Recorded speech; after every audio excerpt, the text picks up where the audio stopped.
Hello and welcome. This is the Zen community of Oregon, making the teachings of the Buddha Dharma accessible to support your practice. New episodes air every week.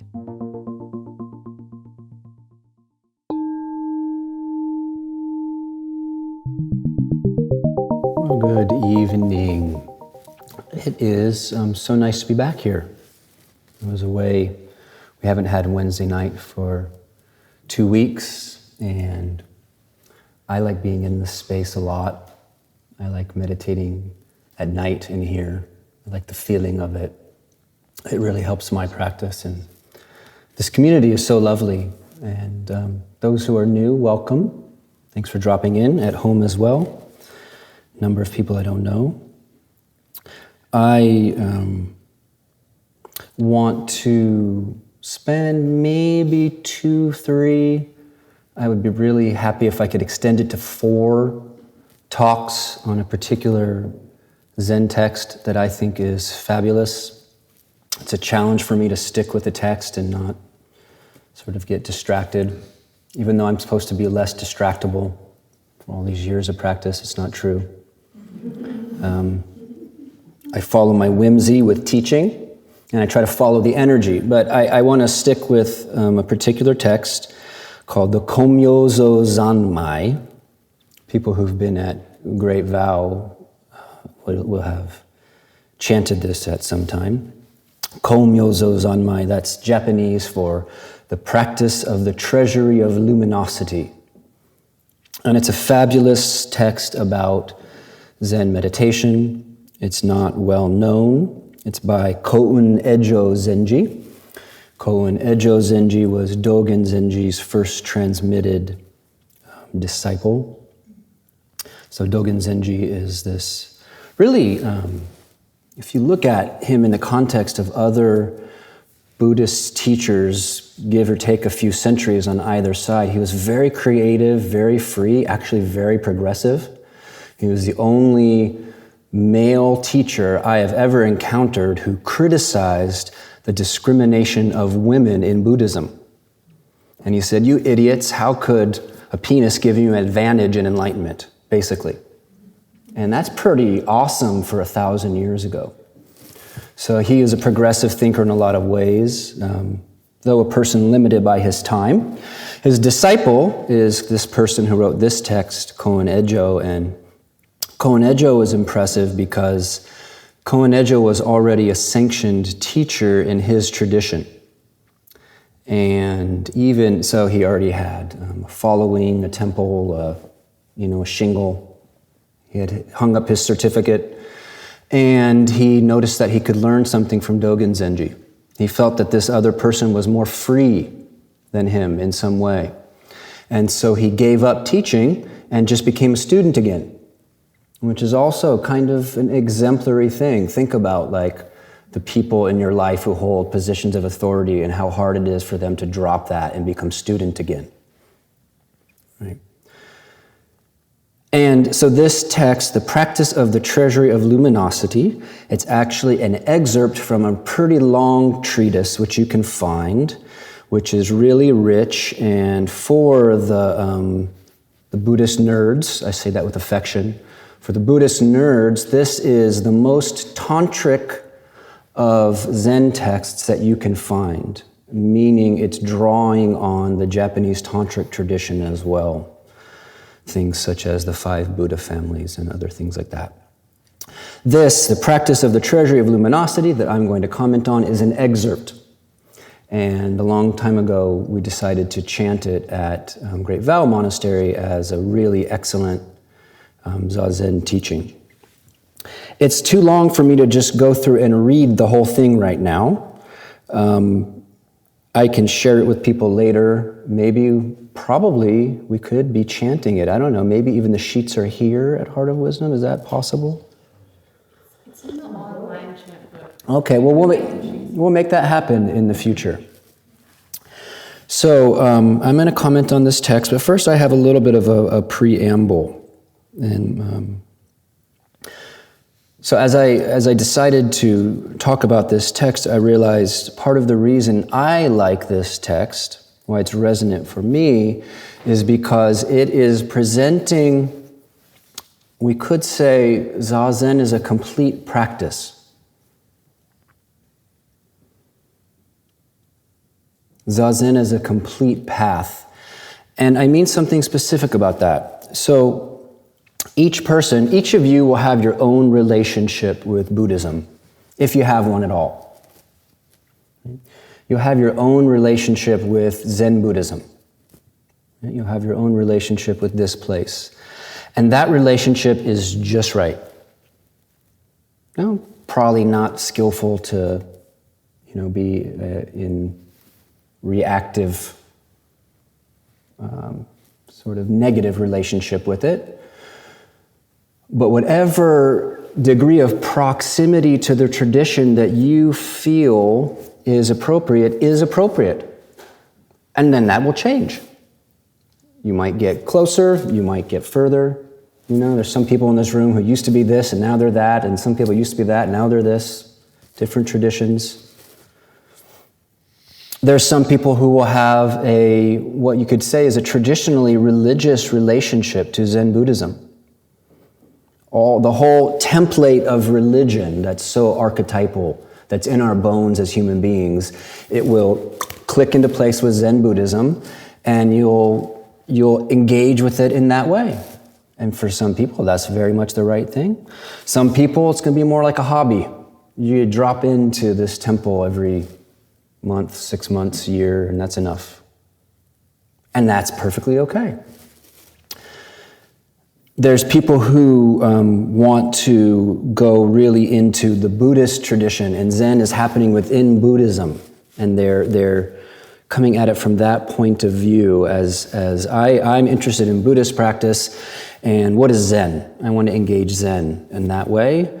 And there's some people who could care less about Buddhism, but are really into the Zen tradition. Right? That's their whole rule. They don't need to know the this and the that of other lineages and so forth. Right? And then there's another relationship to this practice that can be included in all the ones I've mentioned, but also can be its own thing. And I might find a better term for this as we go on, but for now I would say it's basically Zazen is the center of your practice. Doing Zazen is the center of your practice. The experience that arises out of Zazen is the center of your practice. The teaching comes from your experience of doing the practice. It's different than I'm going to really study the tradition and take on the view and in a way put on some like Buddhist goggles. And now, okay, I'm going to look at the world through my Buddhist goggles. Right? Maybe even the people who put on Buddhist goggles at some point take off Buddhist goggles. This is a little bit different. This is, I just am going to do this practice and see what arises from the unconditioned ground. I'm going to make a practice of nakedly encountering reality. The only reality I can nakedly encounter, my own being moment, and then see what happens from there.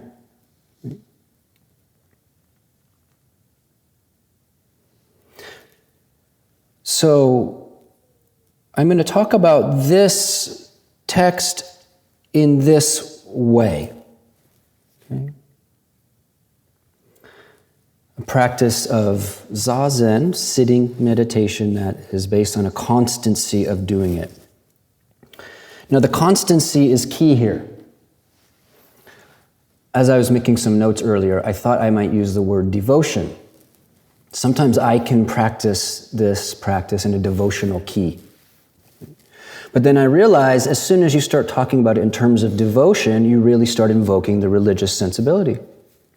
Not bad, not good, but in the spirit of inclusivity, maybe constancy is a better word.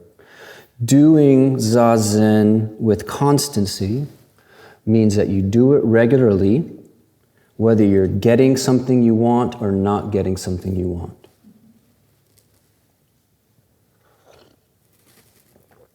Many of us do some things only when they're giving us what we want to get. There are certain people we hang out with only when they seem to be giving us the experience we want to have. There are certain activities we do only when they seem to be giving us the feedback that we would like to have. That's what human beings do. Nobody here is stupid. You do what seems to bring you pleasure. But something like Zazen closes its treasure hatch if you have such a relationship with it. The practice of the treasury of luminosity. The hatch to the treasury closes if you decide, I'm not doing this week. I don't feel like it. It closes because you decide that certain feeling states you won't bring to that luminosity. Right? It closes because you're only doing it when it's meeting your picture of how it should be unfolding. And so you're saying to this practice, I only like one slice of life, thank you. I only like one way of feeling, thank you. So constancy is what, let's say, makes this way of going about it work.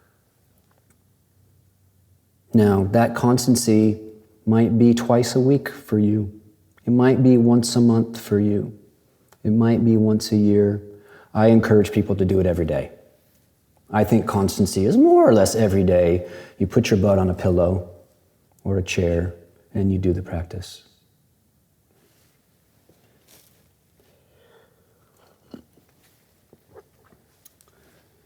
Now, this has a tricky aspect to it because we want to, the constancy arises because of the value.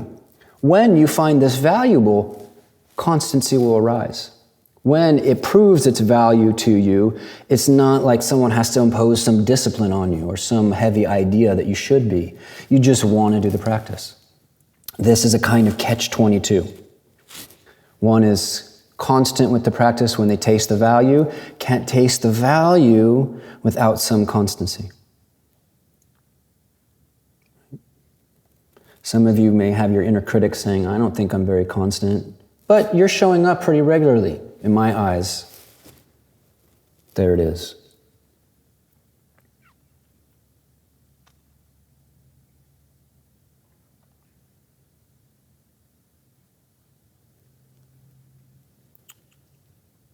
This is an approach, as I've said, to the practice that is not necessarily religious. Right? Because of this, there's some interesting mutations that have happened in our time. There are Catholic Buddhists, there are shamanic Zen practitioners, there are psychedelic Zen practitioners, there are, secular. Right? Because this is possible, interesting mutations are happening.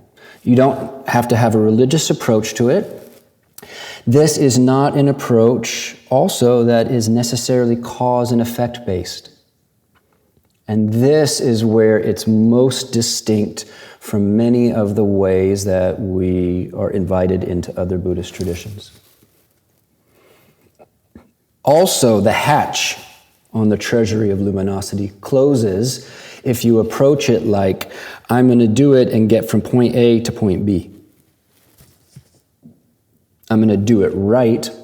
I'm going to do it enough. I'm going to follow the recipe, and I'm going to cook up point B from point A. Or I'm going to ascend the stages, and I'm going to watch for the stages and see, am I at the stages? And then I'm going to work and do the thing to get to the next stage. When we approach it in a causal way like that I'm here and the fruition's over there, the lid closes on the treasury of luminosity. In a sense, the text is going to explicate how to not do that and the value of not approaching in this cause and effect way. Another way to say this is, when you do Zazen, that is total. When you do Zazen, it is a value-saturated world that is outside of ordinary time-space. It's outside of ordinary understandings of cause and effect. It's isness that kind of deletes everything else. It's its own dimension. And it bleeds out beyond that immediacy. And there is an afterglow in your life. But it's its own world. Each day you come to the world of Zazen. And you don't have to understand it. You just do it wholeheartedly. And the value, although you can't necessarily grasp it, you can't necessarily say, oh, I'm moving from stage A to stage B. Isn't that wonderful? The value is something you taste, you intuit. So we're not saying something like, there's nothing good that comes from this. On the contrary, it's a treasury of luminosity. But it's not graspable. The Soto Zen ancestors like Dogen, like Koun Ejo, who wrote this text, like Dogen Zenji, another person worth checking out if you like Zen, they would really stress things in their texts. I think it says it even in this one, that Zazen is not like other forms of meditation. Or Dogen Zenji, and he has this very long text called the Zazen Yojinki. Dogen Zenji says, Zazen is not even meditation. As a way of trying to interrupt or maybe get us loose from some of the ideas that we have about meditation. Many of them get in the way of the treasury of luminosity. The idea that this is all about getting calm. The idea that it's all about stopping thoughts. The idea that it's about getting from point A, not enlightened, to point B, enlightened. The idea that you have to be a wise, a special, or religious person to do it. All of these things were things that these teachers said, can you drop that? You can drop that. You can do this practice fresh. And they try to transmit that freshness to us. So we'll see how far we get tonight in the actual text of the practice of the treasury of luminosity. So I'm going to read the first section and then talk a little bit about it.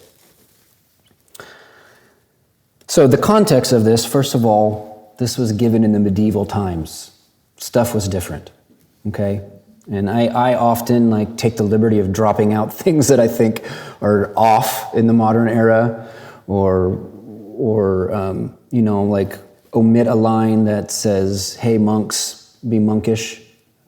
If I was talking to a group of monks, I might not omit that. I do take some liberties sometimes. I'll let you know if I do that. So this was given in medieval times, fact. Another fact is this was given in a room full of people who had more or less made sacrifices to do this practice. Right? So this teacher is sort of like pulling out the stops. He's giving the highest, most incisive wisdom, because in those times you couldn't just take a week off of work and go to retreat. If you were able to do Zen practice, it meant something about sacrifice in your life. It meant you had made some decision. You were putting your life on the line in some way. So these texts have a certain, even if I don't deliver it like that, they have a certain passion because they're addressing people who have made sacrifice. It's helpful to understand that. Okay, Koun Ejo Zenji said, I sincerely offer these words of advice to those who wish to truly practice. Do not be pulled around by states of mind or objects. Do not rely on conceptual knowledge. Don't show in your hands what you receive in the teaching hall. Just throw your body and mind into this great treasury of luminosity and don't look back. Don't try to fabricate enlightenment, and don't try to hide from delusion. Don't push away the arising of thoughts or crave them. Don't identify with thoughts. Stably, calmly practice shikantaza, just sitting. If you don't propagate thoughts, they will not continue themselves. Just breathing in, just breathing out, just so. Sitting under the open sky, weightless as a flame. That's my favorite line of the whole text. Some people nodded. Sitting under the open sky, weightless as a flame. Even if 84,000 thoughts come and go, each will display itself as the luminosity of awareness itself if you don't hold to them and just allow them to go their own way. A very practical instruction.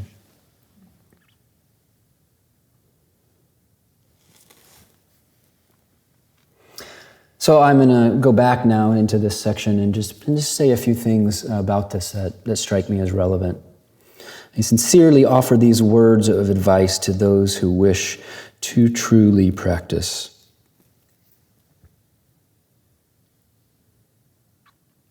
Do not be pulled around by states of mind or objects.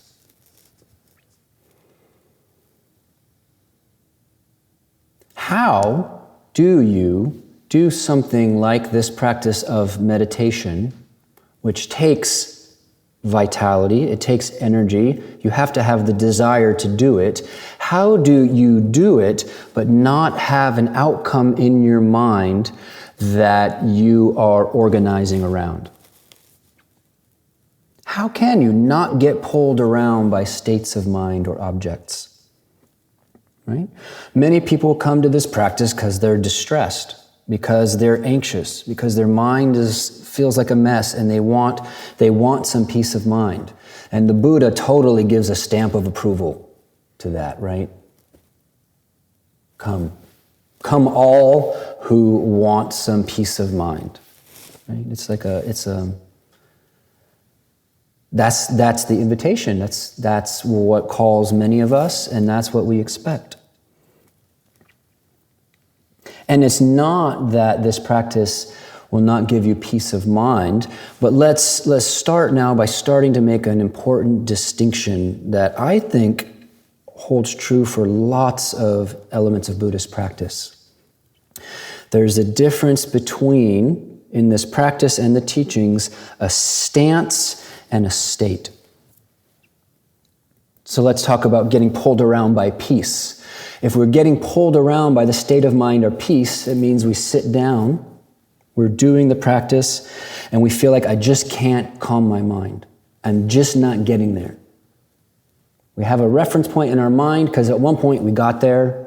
We're now sure we can get there. We know what there is. We sit down, we don't get there. We're pulled around by it.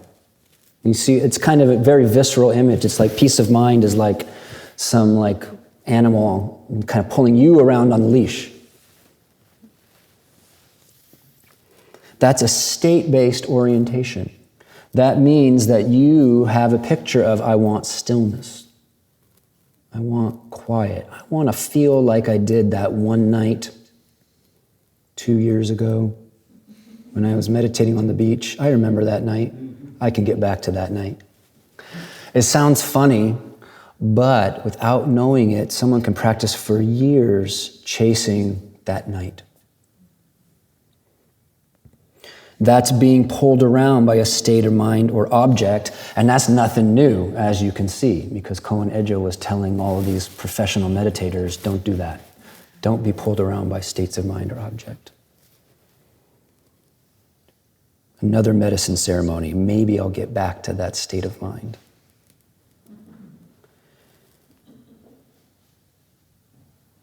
The difference between a state of peace and a stance is this. The stance of peacefulness is, I'm going to feel what my body is feeling.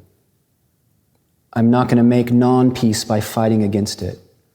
I'm going to let experience present itself rather than trying to control it.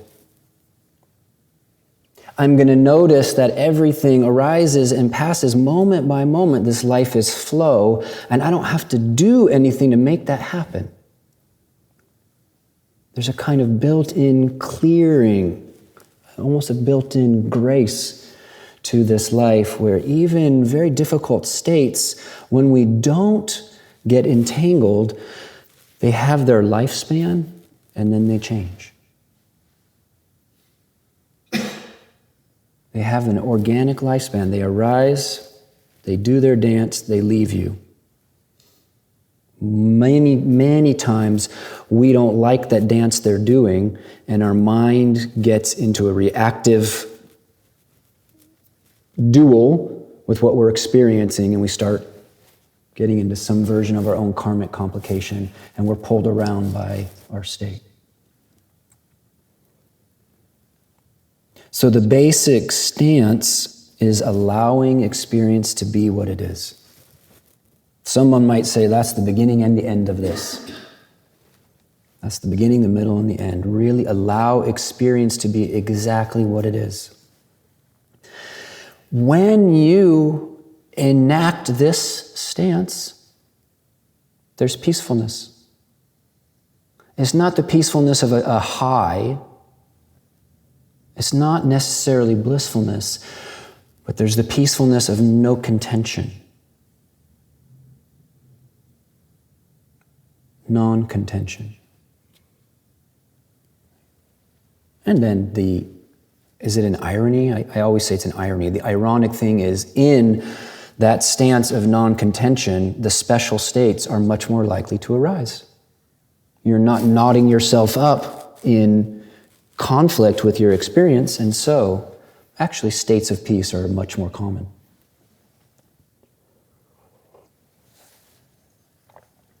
Always watch the difference between a stance and a state. People practice something like metta, loving kindness. They get frustrated or discouraged because metta as a state means, oh, I feel lovey-dovey. I'm walking down the street, I'm on the bus, and I'm like a Care Bear radiating pink beams at everybody. That's a state. That's a state. You can't feel anything all the time. You can't feel anything all the time. Even your misery. You can't feel it all the time.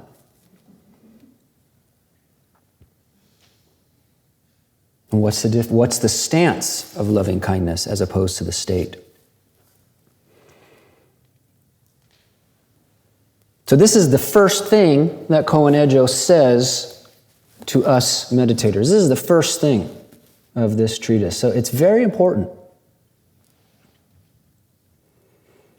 And he says it, and it's going to happen anyway. We're going to get pulled around by states of mind or objects, and we learn from that. We do encounter frustration because we have a desire to uncover what we intuit this practice offers.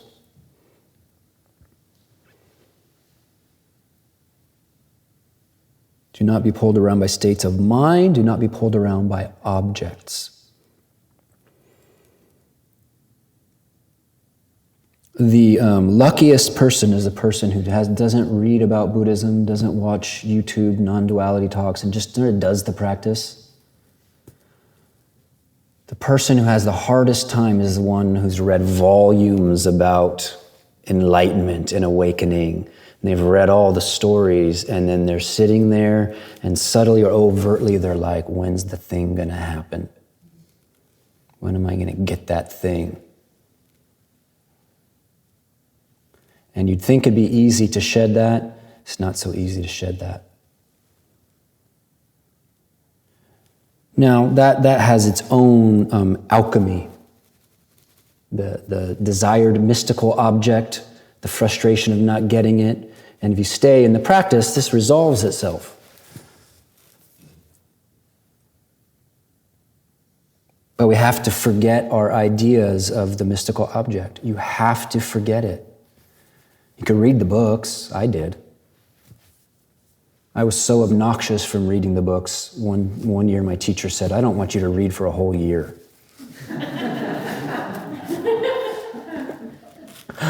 It was good. I made some art and played a flute, and it was really good.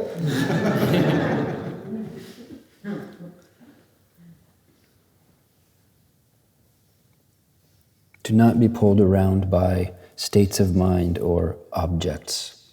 There's a tremendous amount in this line, and in some sense, the whole rest of the text is a commentary on this. The next line, do not rely on intellectual knowledge. Do not rely on intellectual knowledge. Yeah, there, as I said, there are different relationships to this tradition, to this practice.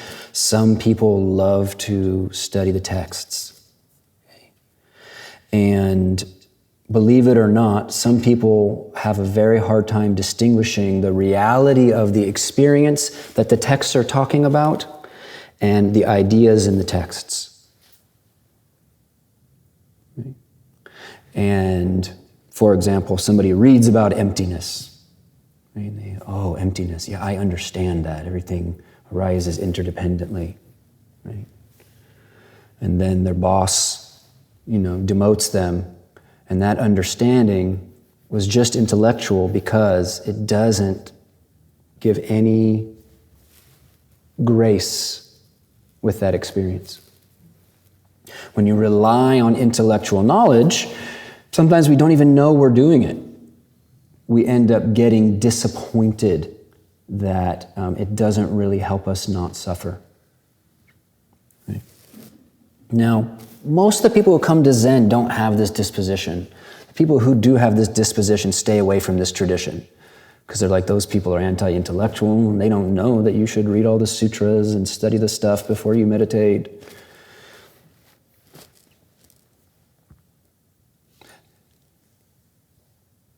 The main thing is that what's going to familiarize you with freedom in the sense that Zen is inviting you is not going to happen by taking words into your brain. It's going to happen by doing the practice. So this do not rely is not so much a kind of criticism of the scholar or the desire to read as much as it's saying, that's not really going to hit the spot for you. Don't rely on that. This is experiential. It's experiential. It's something that lights up your body. It's something that stirs in your heart. It's an aspect of your consciousness that it amplifies. It's not a new set of ideas to interpret life with. You can't rely on that. The next line riffs on that and says, don't show in your hands what you receive on your seat in the teaching hall. The monk's hall is what it says, but the monk's hall is where lectures would happen. So even in this monastery where he's saying don't rely on intellectual knowledge, they studied the sutras. Right?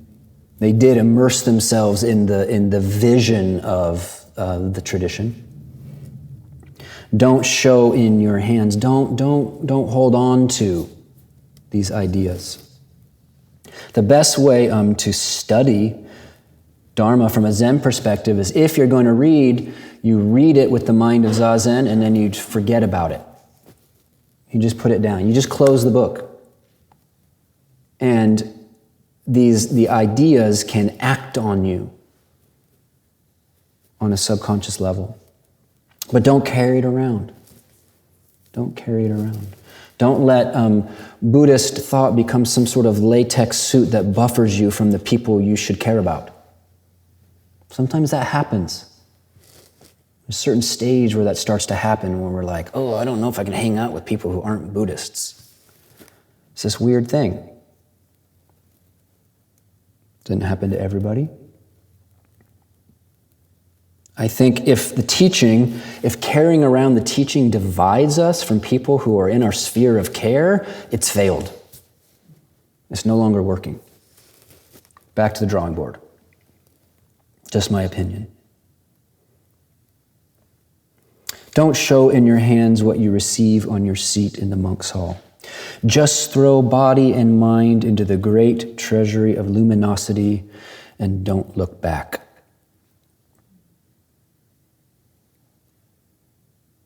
This is some kind of invitation to a kind of trust.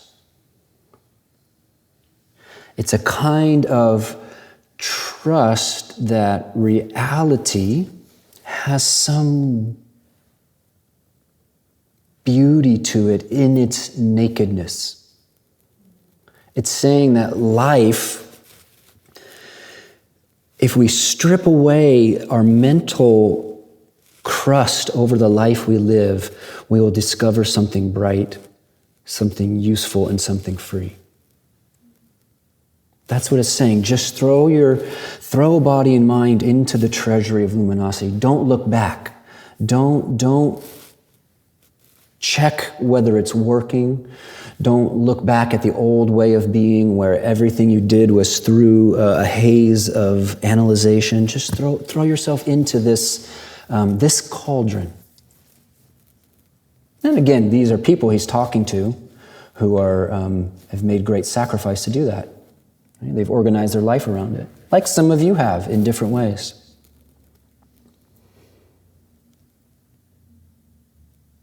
Just throw body and mind into the great treasury of luminosity, a wholeheartedness.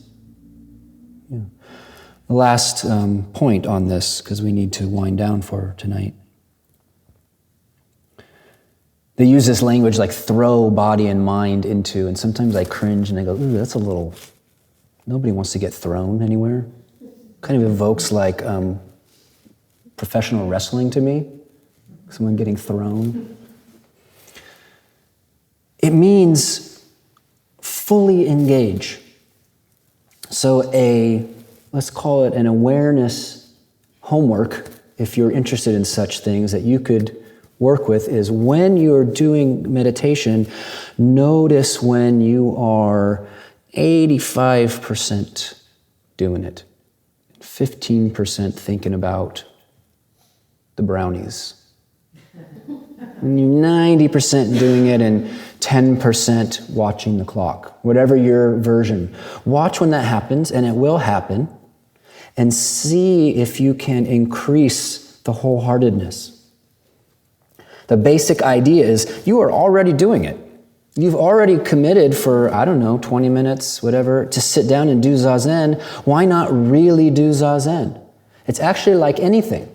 And this trains us to live life this way. You already committed to have dinner with so-and-so. Why not really have dinner with them? You already went to the ping pong tournament. Why not really play ping pong? Why do we fracture ourselves? And so Zazen, for the treasury of luminosity to fully open up, it demands this kind of wholeheartedness. But what else do we want? That's what we want anyway. I'm a drum set player, and I learned that if I can hear the difference between me 100% striking that ride cymbal and me 90% striking it, the cymbal doesn't lie. And in a way, everything in life is like this. It's impossible to always be 100%, but that's like the North Star. So the great treasury of luminosity. I think I will continue. I'm going to stick to my guns here, and this is going to take a couple more talks at least. For those who want to Google this, Komyozo Zanmai, KOMYOZO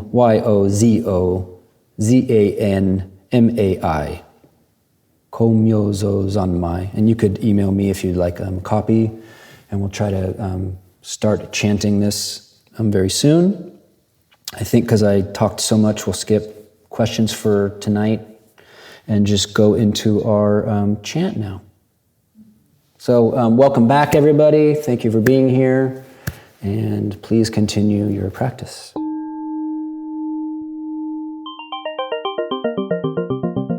Thank you for listening to the Zen Community of Oregon podcast, and thank you for your practice. New episodes air every week. Please consider making a donation at zendust.org. Your support supports us.